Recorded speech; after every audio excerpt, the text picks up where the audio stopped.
रोगपोक आउ केतेबेले प्राकृतिक विपर्यय पई नाही नथिबा क्षति सहुचंती चासी। आउ एबे नकली सार अस्तरंग काकटपुर कोणार्क अंचल रे चासींकर निद हजाई दिछि। बजार रे नकली सार सह बिना लाइसेंस प्राप्त दुकान रे सार बिक्री हेउतुबा नै अभियोग होइछि। नकली सार को पुणी चढ़ा दर रे बिक्री करुछंती बेपारी। पुरी जिला अस्तरंग काकटपुर नयाहाट कोणार्क अंचल रे किछि मुनाफाखोर व्यवसायी चाषी को लुटिबा पई एभली बंदोबस्त करिथिबा कही स्थानीय लोके असंतोष प्रकाश करछंती। आज्ञा वर्षा तो विलंबर है एबे जो सारा मिलुची बाजार रे सब नकली सारा मिलुची सेति आम बड़ हईराण होची। सरकार तरफ जदि ठीक सार जोगा दिया जाता आम बहुत उपकृत होतु। मार्केट रे भी चढ़ा रेट रे सार बिक्री होची जेतिक रेट तार 200-300 करी अधिक बेपारी कला बाजारी करी लाइसेंस नथिबा दुकानी बिकुछंती।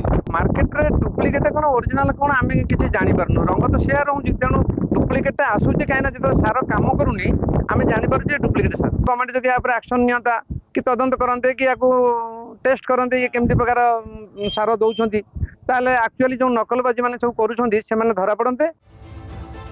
चलित वर्ष अस्तरंग ब्लॉक रे 9032 हेक्टर जमी रे धान चाष हेउथुबा बेले 1382 हेक्टर अणधान चाष जमी।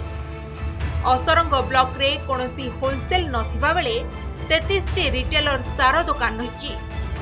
सरकारी सार दुकान ठारू कम दर रे डीएपी यूरिया एवं पोटास सार जोगाई देबार प्रलोभन देखाई चाषी को ठकुथुबा अभियोग होइछि। सरकार दुकान खोलिबा को अनेक नियम करिसेंती। बिना लाइसेंस एवं प्रशासन रो बिना अनुमति रे बेधड़क नकली सार बिक्री को नेई बुद्धिजीवी महल रे उद्वेग प्रकाश पाइछि। कला बजारी सुरक्षा किए करूंते आम तो मेन रोड पर बसु आप सब चेकिंग चलती आम कौन मेन रोड पर कला बजारी करूँ। 2 नंबर पटास बजार बिका हो ओथकाट 2 नंबर पटास बिका हो कुंडीहाट बिका हो अस्तरंग बिका हो सेपटे फकीरसाही बिका 2 नंबर माल बिका देखो आप निजे चेकिंग कर वेरिफिकेशन करूँ। आम 50 थर अफिसर कहलाणु से पैसा पत्र पाऊँगी नहीं लुचि पड़े लाइसेंस नहीं फाइसेंस नहीं किसी नहीं।